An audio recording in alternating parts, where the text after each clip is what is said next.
There is a language being spoken in your home right now. It has no words, it has no grammar. It will never be written down in any book or taught in any school. But it is one of the oldest and most desperate forms of communication on this entire planet. Your pet is speaking it every single day. And the terrifying truth is that most owners, good owners, loving owners, people who would do absolutely anything for their animals, are missing it completely. This is not about the obvious signs. This is not about a dog limping or a cat refusing to eat for 3 days straight. This is about the quiet signals, the ones that happen in the ordinary moments of an ordinary Tuesday when everything seems fine on the surface, but underneath something is very wrong. The ones your pet has been sending you over and over again, sometimes for weeks, sometimes for months, hoping that today will be the day you finally understand.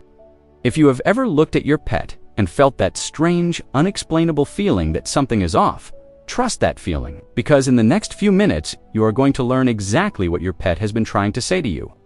And for some of you watching this, what you are about to hear is going to change everything.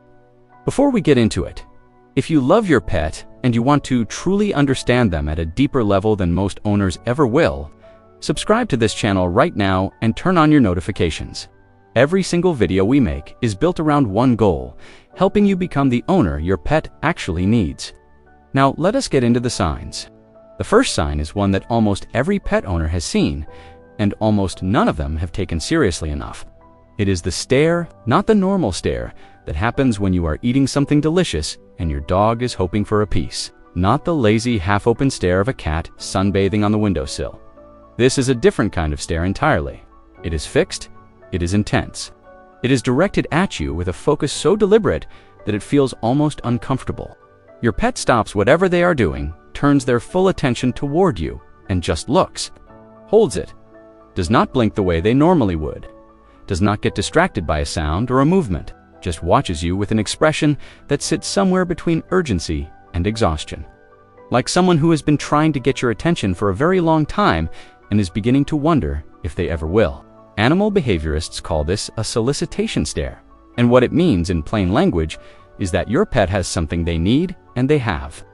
Decided that the only way to get it is to make you feel it, not ask for it, feel it. Because they have already tried the other ways, the pacing, the pawing, the small sounds, and those did not work. So now they are going straight to your eyes, because somewhere in thousands of years of living alongside humans, they learned that the eyes are where we pay attention. When your pet stares at you like that, stop what you are doing. Put the phone down. Look back, because they are not being dramatic. They are being as clear as they possibly can. The second sign is hiding. This one is particularly important and particularly easy to dismiss because it can look like your pet is simply being lazy or antisocial or in one of their moods. But when a pet that normally follows you from room to room suddenly starts disappearing under the bed or behind the couch or into the darkest corner of a closet, that is not a mood. That is a message. And the wild animals hide when they are vulnerable. It is a survival mechanism so ancient and so deeply wired into their nervous system that even the most domesticated house pet will fall back on it when they feel scared, sick, or in pain. Your dog crawling under the bed is not being dramatic. Your cat wedging themselves behind the washing machine is not being antisocial. They are trying to protect themselves from a threat that you cannot see yet. And the fact that you cannot see it does not mean it is not there. The third sign is the one that breaks people when they finally understand it. It is the sound change. Every pet has a sound signature, the particular pitch and rhythm of their normal barks, meows, whines, and chirps that you have heard so many times you barely notice them anymore. But when that signature shifts, when the bark becomes lower and more urgent, when the meow becomes longer and almost human-sounding, when the whine happens at times it never used to, that shift is information. Researchers who study animal vocalization have found that pets modulate both the frequency and the duration of their sounds based on their internal, emotional, and physical state. In simple terms, when something is wrong, it sounds different, not dramatically different, not movie style, howling at the moon different, just slightly, persistently, wrong feeling different. And if you have ever heard your pet make a sound that made the hairs on your arm stand up without knowing why, your nervous system picked up on that shift before your brain did. That instinct was right. Listen to it. Most people think they will know when something is wrong with their pet. They imagine it will be obvious. They imagine their dog will collapse dramatically, or their cat will cry out in a way that makes the whole house stop, and sometimes that is how it happens. But more often, far more often than any vet will tell you, in a 5-minute appointment, the signs are so quiet and so woven into the fabric of everyday life that they pass right through your awareness without ever triggering an alarm. The 4th, 5th, 6th, and 7th signs are exactly those kinds of signs. The ones hiding in the middle of normal, the ones that are easy to explain away, the ones your pet is sending because they have no other choice. The 4th sign is appetite change, and it goes in both directions. The obvious version is a pet that stops eating bowl, left full treats, refused, complete disinterest in the food they used to get excited about. That one most owners catch eventually. But the version people miss is the opposite. A pet that suddenly starts eating more than usual, faster than usual, almost desperately, like they cannot get enough, no matter how much they consume. Both versions are the body talking. A pet that stops eating is often dealing with nausea, pain, or a level of anxiety so high that their digestive system has essentially shut down its hunger signals. A pet that starts eating compulsively is often dealing with a hormonal imbalance, a parasitic issue, or a psychological state of deprivation that has nothing to do with actual hunger. The food bowl is one of the most honest diagnostic tools in your entire home. Pay attention to what it tells you. The 5th sign is something called shadow behavior, and once you know the name for it, you will start seeing it everywhere. Shadow behavior is when your pet begins following you so closely and so constantly that they are essentially attached to your body at all times. They are in the bathroom with you. They are under your feet in the kitchen. They lie with their body pressed against yours in a way that feels less like affection and more like anchoring. They panic visibly, panting, pacing, whining the moment you move toward the door.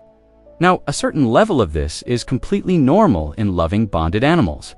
But when a pet that was previously independent and self-sufficient suddenly cannot be more than 3 feet from your body, that shift is significant.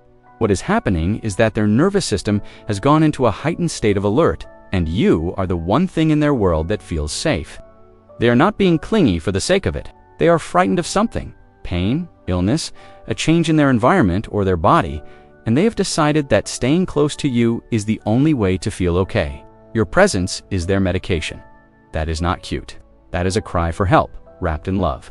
The 6th sign is the one that tends to make people feel the most guilt when they finally understand it, because it is a sign that is so easy to misread as behavioral or even personality-based. It is aggression that comes from nowhere. A pet that has never growled suddenly growls when you touch a specific part of their body. A cat that has always been gentle suddenly hisses and swipes when you pick them up a certain way. A dog that has never snapped suddenly snaps when they are moved from their resting position.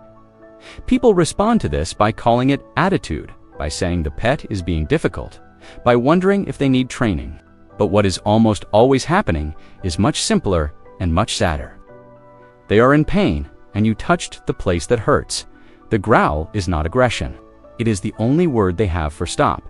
The hiss is not hostility. It is a scream with the volume turned all the way down.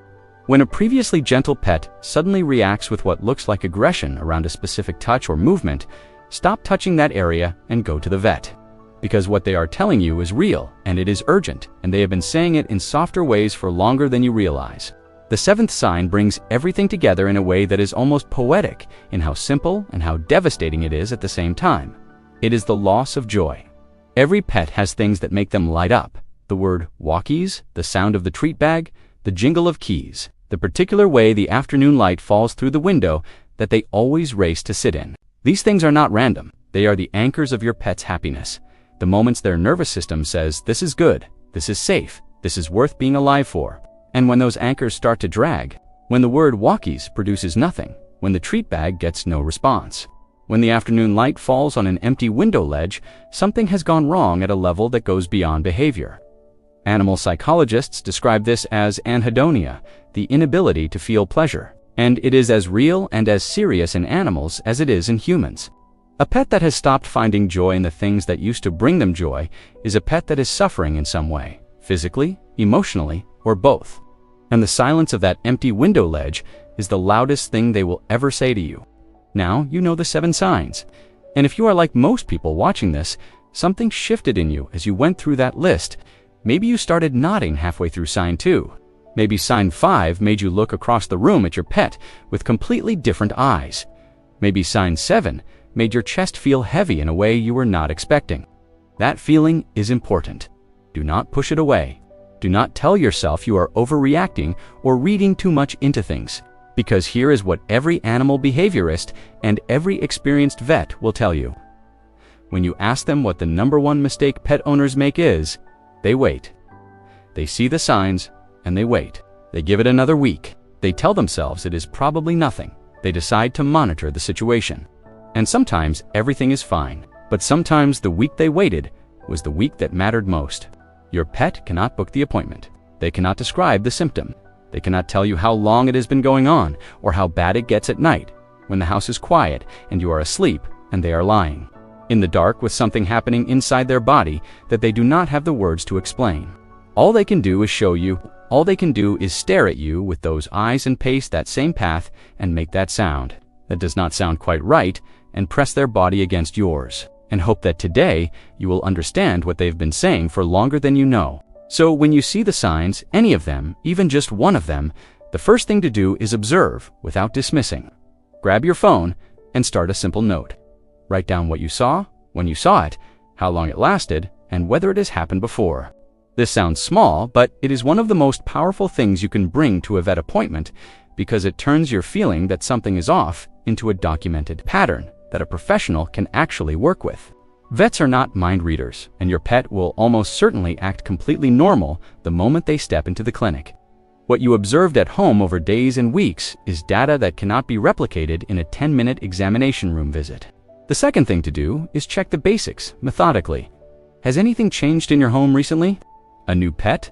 A new person? A move? A shift in your own schedule or emotional state? Pets are not just responding to physical illness, they are responding to the entire environment they live in.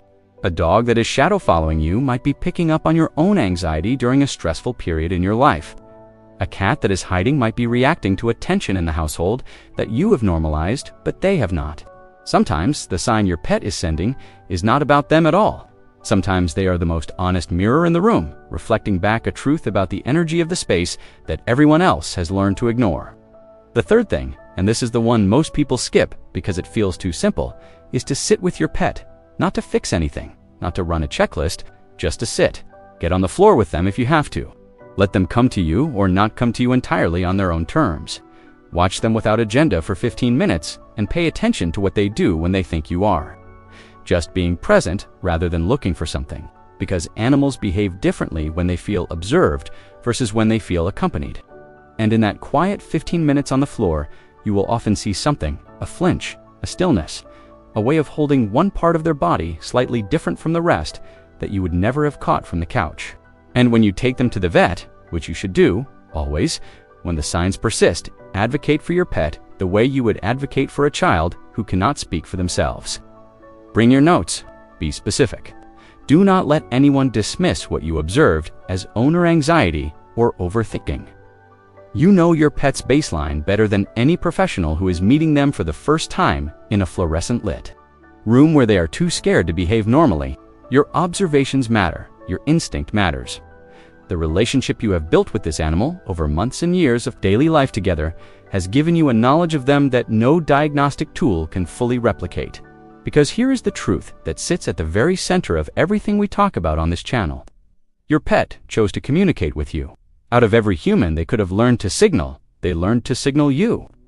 They studied your face and your voice and your habits and your patterns until they knew exactly how to get your attention when they needed it most.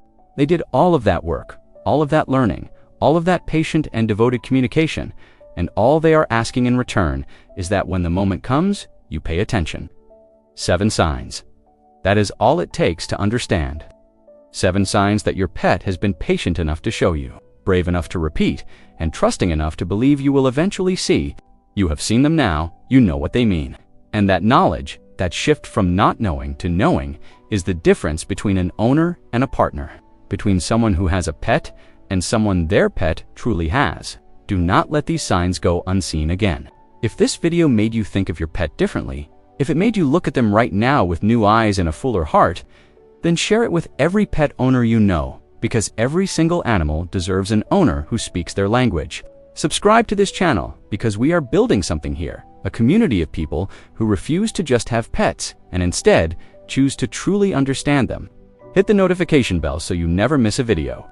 And go spend some time with your pet today. Not because something is wrong, but because now you know just how much they have been paying attention to you all along. They deserve to know you are paying attention too.